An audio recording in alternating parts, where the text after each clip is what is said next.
Darling, darling, I'll turn the lights back on now. Watching as the credits. Coucou les filles, on se retrouve aujourd'hui pour une nouvelle vidéo qui sera la vidéo sur le matériel pour les débutants, les débutantes. Donc moi, ce que j'appelle ce matériel, enfin le matériel pour les débutants, c'est le matériel essentiel, donc ce qu'il faut avoir pour la base à peu près. Après il y a des choses que j'ai mis qu'on n'est pas obligé d'avoir, mais je préfère vous les montrer. Et parce que souvent, des fois, on peut en avoir chez soi, donc on peut le récupérer ou des choses comme ça. Donc voilà, donc on va tout de suite passer à la vidéo. Donc pour commencer, je vais commencer par le matériel, enfin les outils. Donc déjà, si vous voulez monter en bijoux, des choses comme ça, c'est bien d'avoir une pince. Comme ceci. Donc ça c'est une pince ronde comme ceci. Et là c'est une pince pour aplatir et couper. Donc au milieu là c'est couper et là c'est pour aplatir. Donc, voilà, donc c'est pratique d'en avoir deux comme ça. Enfin comme ça si vous voulez fermer des anneaux sans utiliser vos doigts, c'est bien. Après ce qui est bien d'avoir un rouleau. Enfin c'est ce qu'il faut quoi. Rouleau, donc moi c'est un tube à essai, hein. C'est pas un truc de la marque Fimo, mais ça fait l'affaire. J'ai aussi un rouleau en inox, ça marche aussi. Ne pas utiliser par contre un rouleau en plastique, parce que la Fimo attaque le plastique. Donc, voilà. Une brosse à dents. Donc votre vieille brosse à dents ou des choses comme ça, ça peut aller. Désolée pour le bruit de fond. Hein. Un pinceau. Donc ça c'est surtout si vous avez des pastels secs. Donc si vous vous demandez qu'est-ce que c'est des pastels secs, et bien c'est ça. Donc moi c'est des petits bâtons comme ça. Mais ça peut être des grands. Donc j'ai plusieurs couleurs. Donc là noir. Là dans les tons marron, beige. Là les verts. En dessous le blanc. Là il n'y en a plus beaucoup. Enfin j'en ai bien utilisé quoi. Là, jaune, orange, rouge, rose, violet, bleu et bleu. Après, il y a différents tons. Hein. Donc là, par contre, j'ai deux verts pareils, mais c'est pas grave. Donc en fait, parce que je ne sais pas expliquer à quoi ça servait. Donc en fait, ça sert à colorer. Par exemple, si on veut faire des effets cuits sur les gâteaux. Souvent on utilise du marron, du ocre, des couleurs comme ça. Après on peut aussi en utiliser pour faire des coulis. Donc comment faire des coulis? Donc en fait on prend de la Fimo liquide qu'on mélange avec soit de la Fimo, soit des pastels secs, ça marche aussi. Et donc on peut aussi s'en servir. Et là les couleurs comme rose, bleu, enfin couleurs comme ça, on peut s'en servir pour ça. Après il y a d'autres utilités, mais chacun s'en sert pour ce qu'il veut. Donc c'est pour colorer surtout. Il vous faut, enfin ce qui est bien, c'est un scalpel ou tout du moins une lame pour au moins couper droit, c'est bien, c'est pratique. Après si vous achetez le lot de 3, vous aurez aussi une lame crantée dedans. Donc c'est bien si on veut faire les effets croqués, mais on peut utiliser un n'importe quel, ça marche aussi. Il vous faudra aussi un cure-dent, comme ceci, enfin des cure-dents. Ou alors, enfin si vous avez plus de matériel, vous pouvez utiliser une aiguille comme ceci. Voilà. Donc l'aiguille c'est bien, après c'est un tout petit peu plus pointu. Donc il faut quand même toujours avoir des cure-dents. Et il vous faut aussi un dotting tool. Donc ça, moi c'est un pour le vernis. mais je m'en sers pas trop pour la Fimo parce que j'en ai un autre, mais il est plus gros. Ou sinon j'utilise mon cure-dent, ça dépend en fait. Les outils. Après, si vous voulez protéger votre Fimo, la rendre plus brillante ou des choses comme ça, c'est bien d'avoir du vernis. Donc là c'est du vernis brillant. Après, comme papier, moi j'utilise du papier sulfurisé, du papier cuisson pour cuire ma Fimo.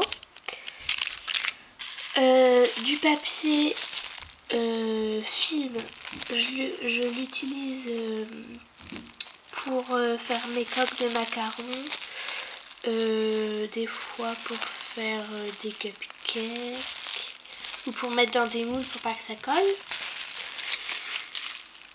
Et le papier aluminium que je n'ai pas là, que j'ai laissé sur mon atelier, et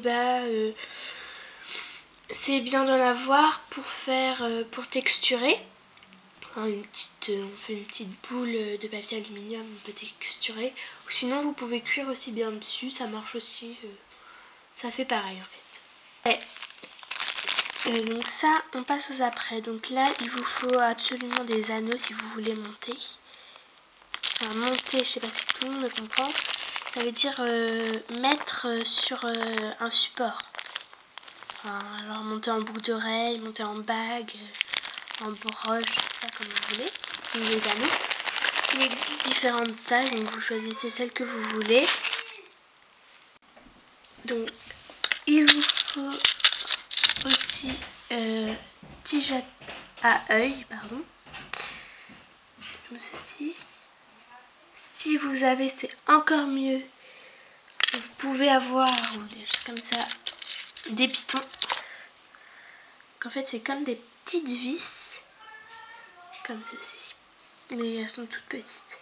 Vous voyez, par rapport à mon bout de doigt, c'est quand même tout petit. Voilà, donc pour s'en servir, on fait un trou pas du tout profond dans notre création, on la fait cuire et après on visse dedans. Parce que si on visse directement, souvent ça s'enlève. Ce qui m'est arrivé la première fois. Après, des tiges à tête plate. Là. Donc là en fait, là c'est plat, c'est pour ça que ça s'appelle comme ça. Et donc c'est des grandes tiges comme ça. Après, si vous voulez monter en boucle d'oreille, bien sûr, des supports de boucle d'oreille. Ça c'est des boucles d'oreilles américaines, mais si vous voulez faire des puces, j'en ai quelque part normalement. Ici. Donc comme ceci. D'habitude, quand c'est rangé, je sépare le fermoir de la tige, si je peux dire, mais c'est comme vous voulez. Voilà. Après, des fermoirs, ça c'est plutôt pour écoliers, les bracelets, mais il fait beau, donc c'est bien. Si vous voulez faire des sucettes, vous pouvez garder vos bâtons de sucette, donc moi je les récupère comme ça. Voilà. Si vous voulez faire des broches, support de broche. Donc après, là je vous montre plein de supports, mais vous prenez ceux que vous pensez que vous allez en faire, hein, bien sûr. Là, donc c'est un support de base. Ouais. Voilà. Après, ça c'est des petits bâtons, petits bâtonnets que j'ai récupéré. Non, c'est une copine qui me les a donnés en fait. Elle les a achetés, je ne sais plus où. Ils sont carrés, donc c'est bien pour faire les barbes à papa. Après voilà. Si vous voulez agrémenter, non, j'ai oublié, pardon, les porte-clés. Les porte-clés, j'en ai plusieurs sortes. J'ai ces deux-là où c'est des anneaux. comme ceci. Je sais pas comment ça s'appelle ça. J'ai perdu le nom. Cette forme ou ça. Donc ça c'est avec un truc comme ça qui pend. C'est sur un porte-clés que j'ai monté. Mais en fait c'est ceci. Donc en fait ça s'ouvre comme ça. Et là vous pouvez mettre, donc vous refermez. Voilà. Enfin, vous refermez et là vous avez un truc comme ça. Et voilà, et vous pouvez pendre votre craie au bout et l'agrémenter si vous voulez. Des breloques, c'est si vous voulez agrémenter. Et que moi là j'ai nœud. Si vous faites plutôt des créations gourmandes, des petites cuillères, une petite fourchette, des petits couteaux. Après chacun achète celle qu'il pense qu'il va s'en servir, celle qu'il préfère aussi. C'est comme il peut. Toujours si vous voulez agrémenter vos créations, vous pouvez prendre des nœuds. Donc là c'est un nœud. Vous voyez plus rien. Violet à pois blanc. Comme ceci, j'en ai des bleus à pois blanc. Des petites cannes. Ou des tranches de cannes. Donc ça se met aussi sur les ongles. Hein. Bref, si vous voulez un détail de mes cannes, vous pouvez me demander la vidéo parce que là franchement, vous n'allez rien voir. Donc c'est des petits gâteaux. Si vous voyez un petit peu là. Comme ceci. Donc ça c'est petit cône. Ah voilà, on le voit bien. Si vous voulez agrémenter, vous pouvez aussi prendre des grelots, tout ce que vous voulez. Des rubans, des créations Fimo bien sûr, mais comme vous voulez. Chacun fait comme de la chaîne, si vous voulez monter en collier ou en bague. Ou en collier ou en bague, mais bien sûr. En collier ou en bracelet. Je sais pas du tout pourquoi j'ai sorti de bague comme ça là. Des straps. Donc ça c'est franchement si vous pensez en faire. Après c'est pas un peu le matériel de base. Hein. Moi au début j'en avais pas, j'en ai acheté mais... Donc vous faites comme vous voulez. Après ce qui est... Donc, pour les moules en fait, ce qui est bien d'avoir c'est un moule à cupcake si vous faites des créations gourmandes. Parce que ça tout le monde presque se demande comment faire ou en acheter. Sauf que ça coûte pas cher mais c'est quand même 4 € un moule souvent. Après on peut trouver moins cher, plus cher. Mais c'est à peu près en moyenne 4-5 €. Moi j'ai trouvé ça. Et donc en fait ça c'est moi qui l'ai fait.